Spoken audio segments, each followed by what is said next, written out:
تم نے جو حضرت ابراہیم علیہ السلام کی سنت کو زندہ کرنا ہے۔ میرے بھائیوں، حضرت ابراہیم علیہ السلام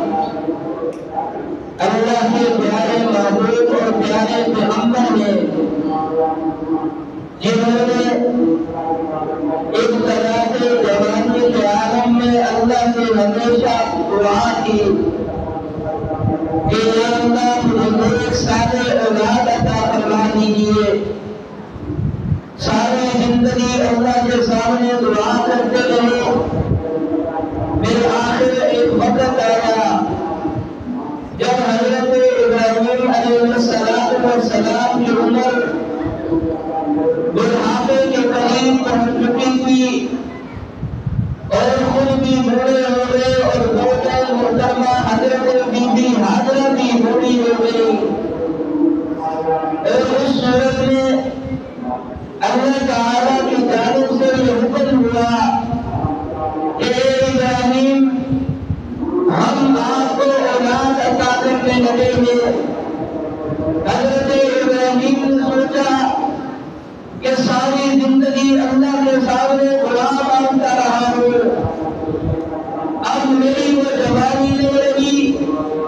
میرے اندر وہ طاقت نہیں رہی، میرے اندر وہ قوت نہیں رہی، اور اللہ تعالیٰ نے اب آ کر میری دعا کو قبول کیا ہے۔ حضرت ابراہیم نے پریشانی کے عالم میں اللہ سے سوال کیا، یا اللہ یہ کون سی عمر ہے اولاد عطا کرنے کی؟ اللہ تعالیٰ نے یہاں مسلمانوں کا عقیدہ بنانے کے لیے حضرت ابراہیم علیہ السلام کو یہ بات سمجھا دی کہ اے ابراہیم ہمارے ہاں جب بھی نعمت دیا جاتا ہے، ہمارے ہاں جب بھی کوئی اولاد دی جاتی ہے، وہ اولاد میاں اور بیوی کے زور سے ہم نہیں دیتے، بلکہ جب اللہ کی مرضی ہوتی ہے، جب اللہ کی مشیت ہوتی ہے، اور وہاں عمر کوئی نہیں دیکھی جاتی، وہاں طاقت کوئی نہیں دیکھی جاتی، وہاں جوانی کوئی نہیں دیکھی جاتی، اللہ کی جب مرضی کا حکم ہوگا اسی وقت اللہ آپ کی دعاؤں کو قبول فرمائیں گے۔ حضرت ابراہیم اس بات کو سن کر خوش ہو گئے اور گھر میں جا کر حضرت بی بی ہاجرہ سے یہ بات ساری عرض کی۔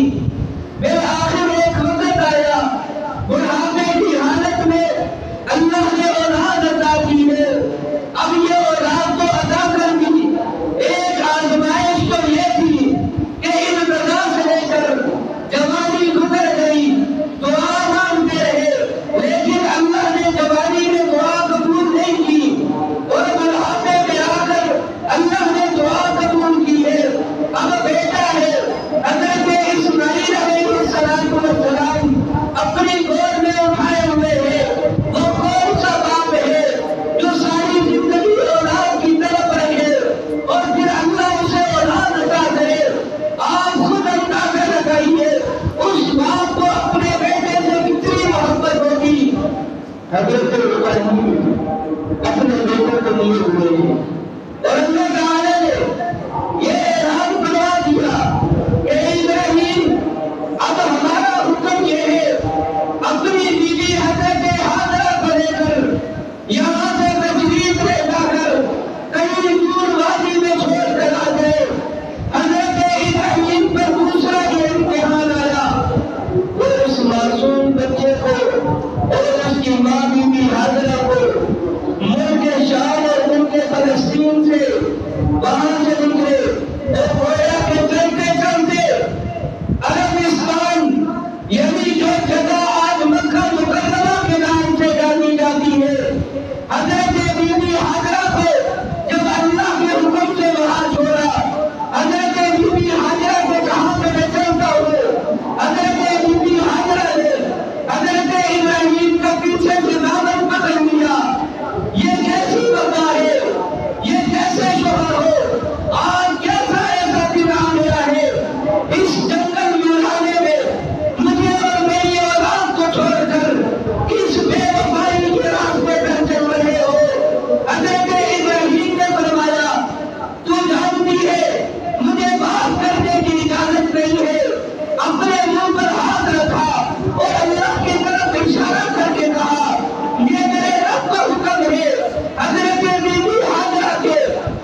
حاضرہ فرما